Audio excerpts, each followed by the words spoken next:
Hey everyone, Kyle once again, and welcome back to the movie review and the first review for Halloween month. So, I got a few. Like I said, I got a few reviews I want to do for Halloween month, and I said I'll get to some horror fan commentaries on films, which I said. So, first I want to start off with since it's Halloween month, I want to deal with like a ghost movie though. And with this film, I reviewed the first film a while ago, so I got a chance. Now I'm getting around to review the sequel, which there's a third film supposed to come out they're in development though, but not.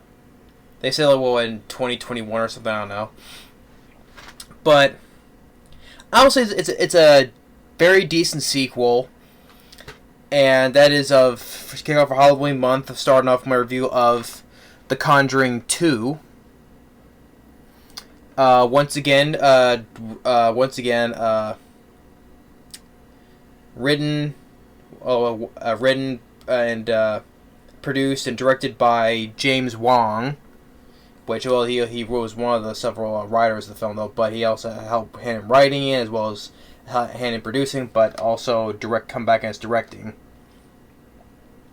And I enjoyed the first Conjuring film. James Wan did a great job directing the first Conjuring film. I like a lot of the stuff that happened in the film. James Wan, he's a guy who he's showing he's very capable of directing horror films. Especially when he debuted directing the first Saw film. He did a great job directing the first Saw film. Then he directed Dead Silence. I have to rewatch again though. But I did not mind directing him.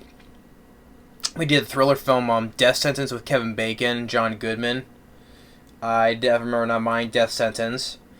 And then when he directed the first Conjuring film, that just really kickstarted him off because that film was a huge hit. And 3 years later, he directed this the sequel. This came out in 2016. And then he also directed the first. He directed the first Insidious film, which I liked, and then he directed the sequel. Not the third one though. That was Lee Winnell. He directed the third film though, but he directed the first two Insidious films.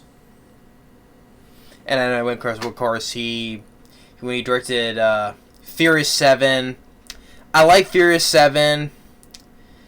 I think James Wan is the kind of guy who directed like an action film. That's just me though. I think he just stuck with directing horror films. But when that film came out, that was a huge hit. It made over $1 billion worldwide, like over $1.5 billion worldwide. Because to me, part of the reason because of the passing of Paul Walker. I think that's the reason why that film made so much money. And then of course he directed Aquaman, DC's Aquaman, which became the highest DC film of all time. That made over $1 billion as well. So. But I just think he just stick with directing horror films because he's produced a lot of horror films. Well, as well as producer, he produced a lot of the Saw films, and then a couple of the spin-offs of the Conjuring films, like the Annabelle films, and then the spin-off that came off earlier this year, The Curse of La Llorona. Yeah, so he's produced on other horror films as well. But I think he did a very good job of directing this film. It's a very well made directed film, The Conjuring 2. Patrick Wilson. Patrick Wilson and Vera Farmiga, they come back as Ed and Lorraine Warren, which I know earlier this year before Annabelle Comes Home came out, the real life Lorraine Warren passed away earlier this year. So that felt. Annabelle Comes Home, that was dedicated in her memory. But Patrick Wilson and Vera Farmiga, they come back as Ed and Lorraine Warren. And the film box office wise pretty much made about the same amount of money, like almost like basically domestically and worldwide, almost the same amount of money as the first film. Got a lot of praise as like 80% Rotten Tomatoes and 7.3 on IMDb. And James Wan, like I said, he did a good job directing this film. Like he did for the first Conjuring. It's what he the little shots he did. I like a lot of. I like the. He made the film make it look like a good shoddy movie. You know how the way the camera does, the camera angles, and how the way it's shot and certain things.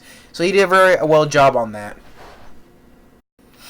And how the film opens up, because which I wish they would have made this into another movie for the Conjuring universe, because at the end of the first film, when Ed Warren, he was putting away that musical box that was taken from the house of the first movie, and Vera Farmiga comes in saying that there's a case we've been asked for another case, and it's in Long Island.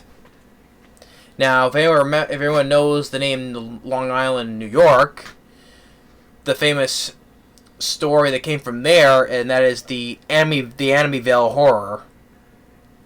So yeah, from there, they're in the opening of this film. They're actually, which I wish they would have made a movie of that.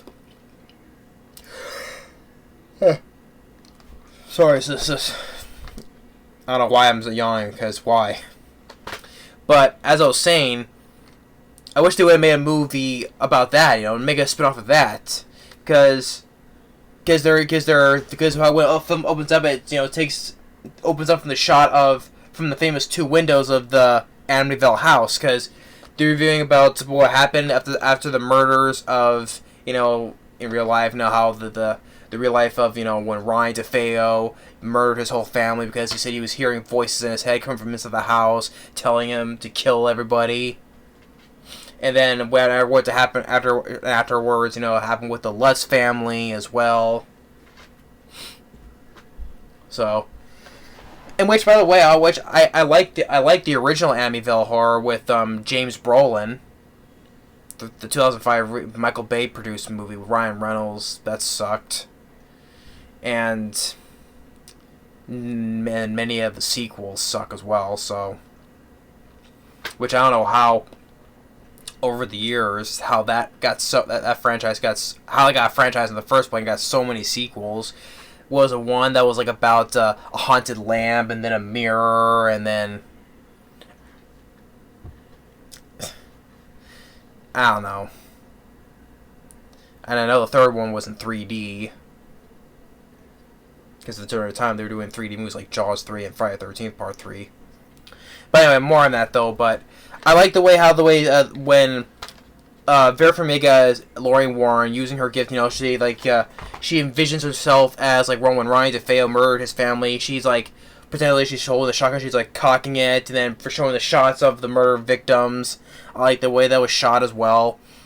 And then she sees a demonic nun, which of course that became the spin-off in last year in 2018, The Nun.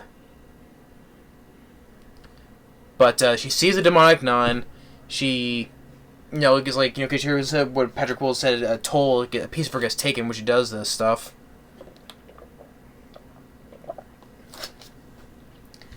And then it cuts to this family, and it takes place in 1977. Which I like how it does take place like in the 70s, and then it's in 1977, I think, and it cuts to in England. Was this a family, the single mother, which is with her husband left, I think. A single mother who's raising with her 3 kids, 2 daughters and a son, and the younger daughter was named Janet. She's the one that's she's the lead kid though, and she's basically the one that's gonna get possessed. I mean, first off, they hear there's noises in the house, their house, and stuff moving around. Then, like with the girl Janet, she like I said, there's some couple of good shots. Like, although this is something we've seen done like a bunch of times in other films, though, but still, I just like the way she shot. Like, she's watching TV. And she sees a reflection of this old guy in the chair behind her, and it looks, and there's nobody there, and it cuts when the remote drops, and it's like on the chair. So I do like the bits of that stuff, and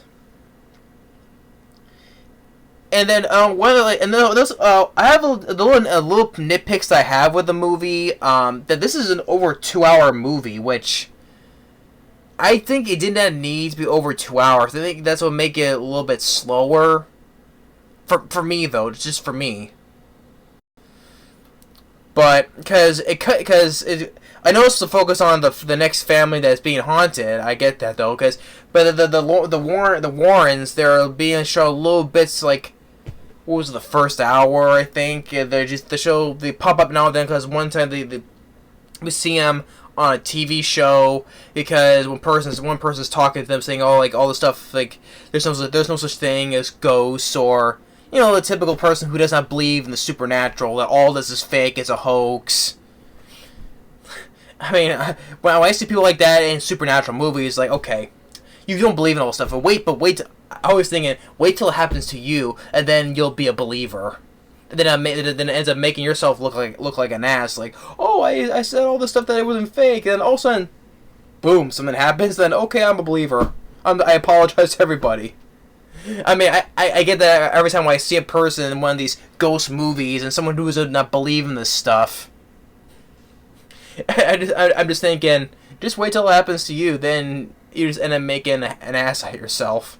Especially this one woman, when these other people are interviewing the family, especially the girls being like, who's seeing the stuff, and this one woman saying, "Oh, this is all a hoax" and all that stuff. So, but it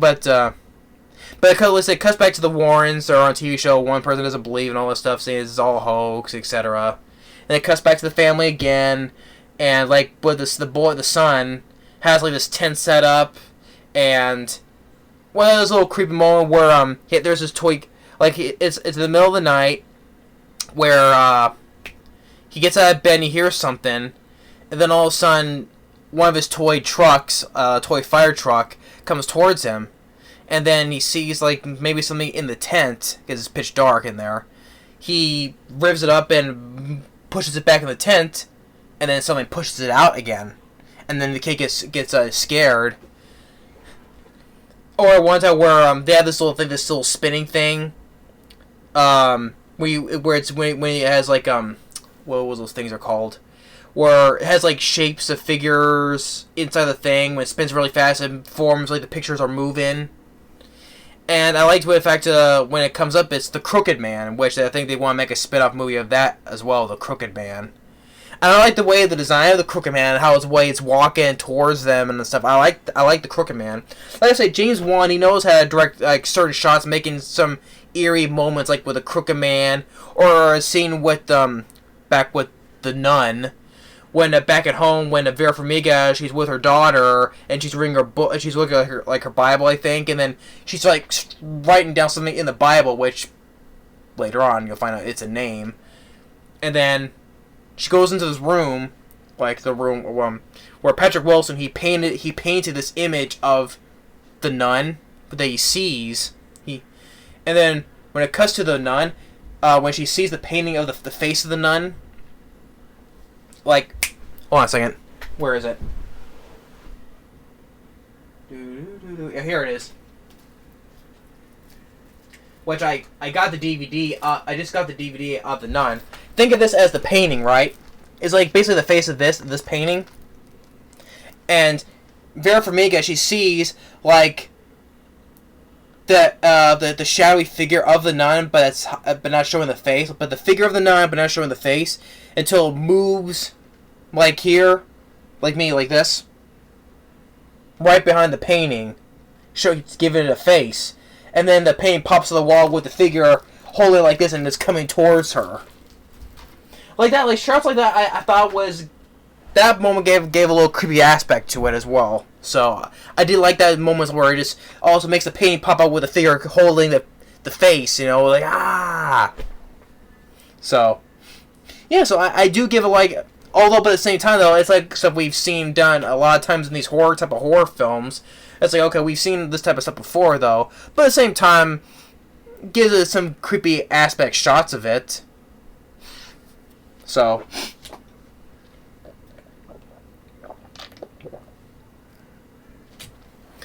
and then she also has, and Vera Farmiga has this vision of not with the nun, but also she has a vision of Patrick Wilson being impaled.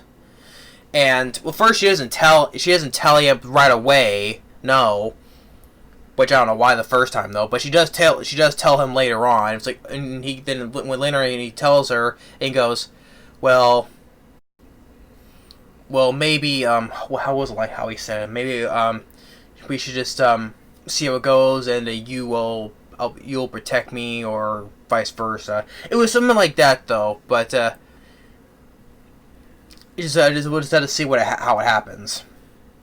And it cuts back to the family again when they do the Warrens, when they take on the case, they go to England to meet the family.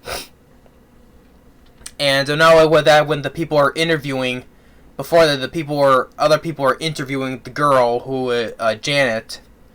Now before that, when he gets this scene here, all of a sudden she finds that she's sleeping on the ceiling, and then when she falls down, all across in the room are turning upside down. This scene here.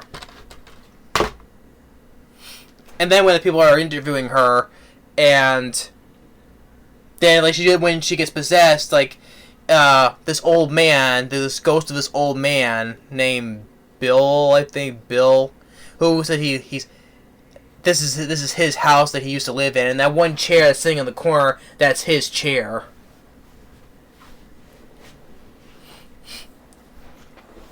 So the girl is speaking with that old man's voice, and thinking especially the one woman is saying, "Oh, this is a hoax." She's like puppetry or ventriloquism or something like that. And then when the Warrens get there, Patrick Wilson, and then especially this other one guy, this one investigator that's with the Warrens, he believes the stuff is happening to the girl. I like this one shot where the girl's sitting in the old man's chair, and to make sure to prove it's not a hoax, when she's talking with the old man voice, she gets a drink of water like this, so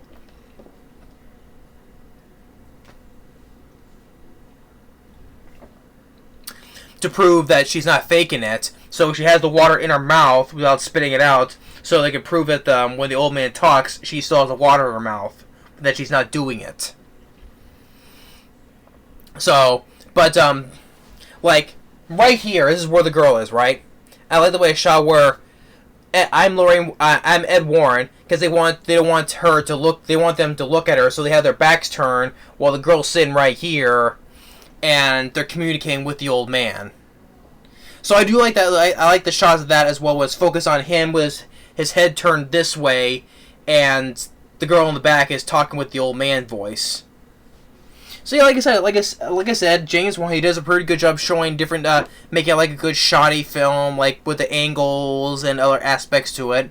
He shows he is a capable director, that he's making it big now because, well, thanks to the billion films like Aquaman and Furious 7.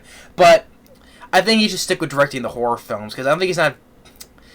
Action is not type of his thing for me though, because I can see it's night and day when he does the action films like those, and then what he does with the horror films. To me though, in my opinion, maybe someone could sees it as the same thing. Maybe, but to me, I see things differently. So, and then one of the links to another when the crooked man appears, and or not before that, when there's an instance where she was in the kitchen, and also the kitchen's all messed up, and there's a video, and they have a videotape they filmed from across the street from another house, and it just show the girl just throwing stuff around, thinking that she's the one who did it, nothing supernatural, which proves that one woman who doesn't believe in anything, her story right. So, but then until ultimately, basically when shit hits the fan, when the girl is ultimately possessed, where it's when she's stuck in this crawl space right here, when she's all twisted inside. Speak with the old man's voice again, but then when the Warrens are saying, because they were only there to observe, not to handle officially on the case though. So just when they get on the train to leave, they play the 2 tapes. Because they had 2 separate tapes that played 2 different recordings of the old man, but when they splice them together, it forms one sentence. And what you realize the whole time, that demonic nun, she's the one that's behind this whole entire thing. She's using the ghost of Bill, the old man Bill, as a pawn, and she's the one who's really behind this whole entire thing. And the reason why, because of the visions that Vera Farmiga was seeing. So when Ed Warren gets there for the basement, he gets blinded, and he's trying to see. His vision's all blurry because he got hit by that the steam. I think it was hot steam.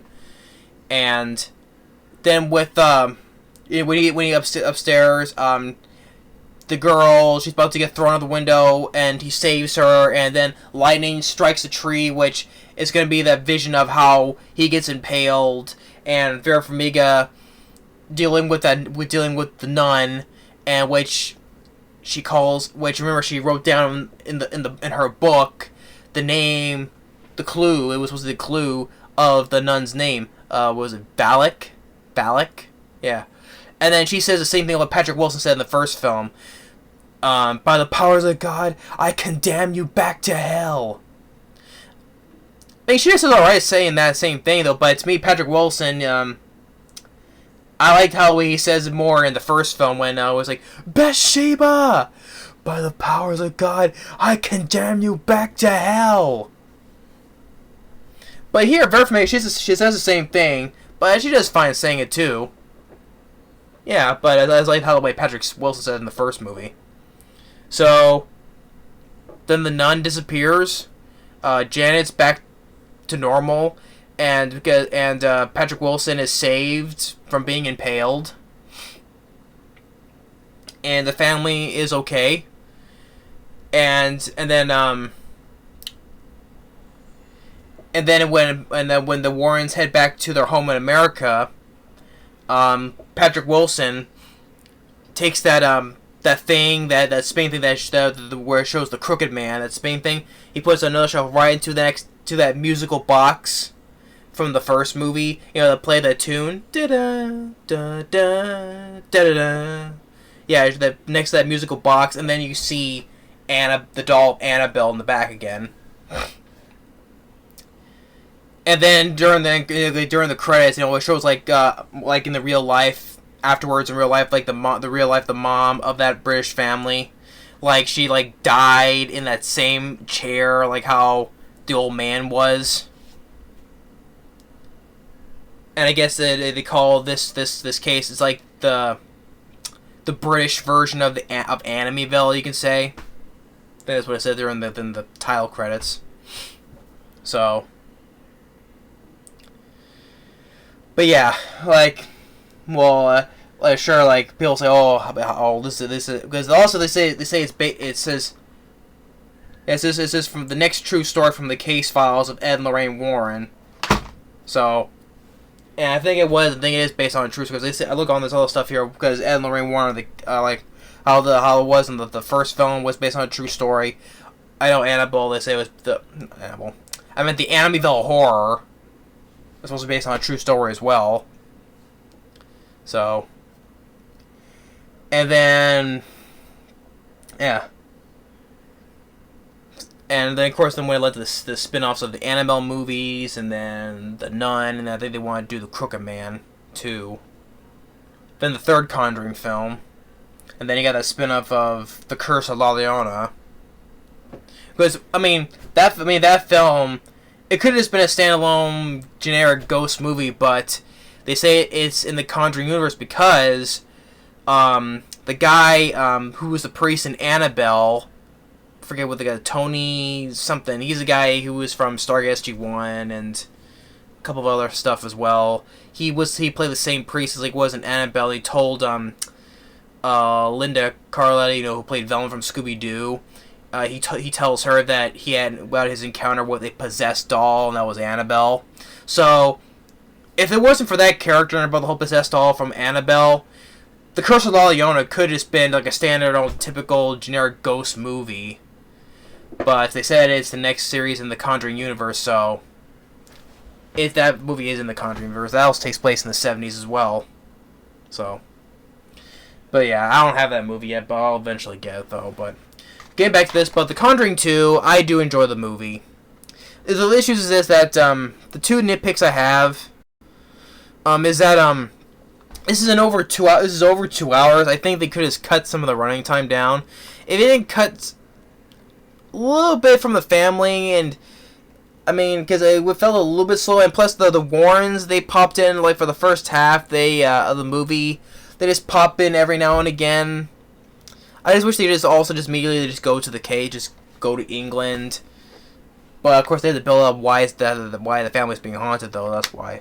So those are the new two nitpicks. Like the first half, not much of the Warrens, and just cut some of the running time off.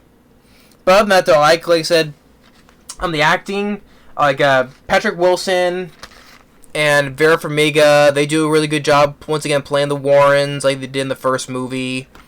The actress who played the British family, especially the lead girl who was possessed, I thought she did a good job. I mean, her. I thought she did a good job. Who played the mom and the other two siblings, I thought they were fine as well. I forgot to mention the other thing. I wish they would have used the Amityville story for another movie, like. You know, but I wish they would have. I wish they would save that for another spin-off in the Conjuring movie. Is make a movie on a good Amityville horror, you should say, because to me the only good one I've seen was the original '79 movie. The 2005 remake sucked, and the sequels are barely forgettable. So. To me with the whole thing with the Amityville horror story, I think that was a missed opportunity. They could have saved that for another movie, like the Conjuring universe spin-off of the Amityville horror. You just called it the Conjuring's version of the Amityville horror or something like that. But I think that was a missed opportunity. They could have saved that for a spin-off. Like if they're doing a spin-off for the Curse of La Llorona, for the Annabelle films and the Nun. Why couldn't they save that for a story in the Conjuring universe?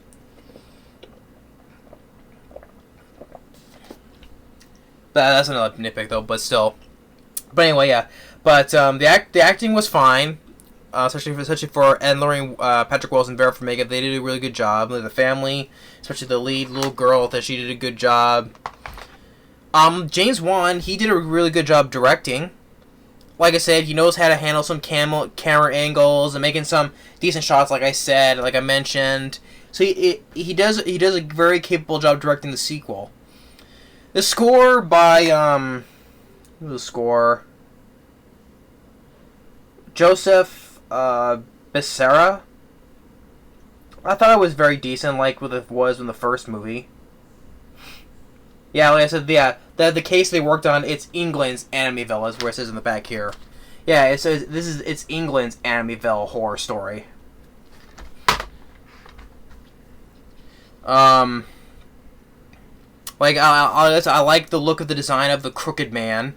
I like that, and especially the eerie, creepy shots, especially with the nun. Like with dealing with the nun, like how it did with the painting. How it comes behind the painting, and then it just does this, and then. So.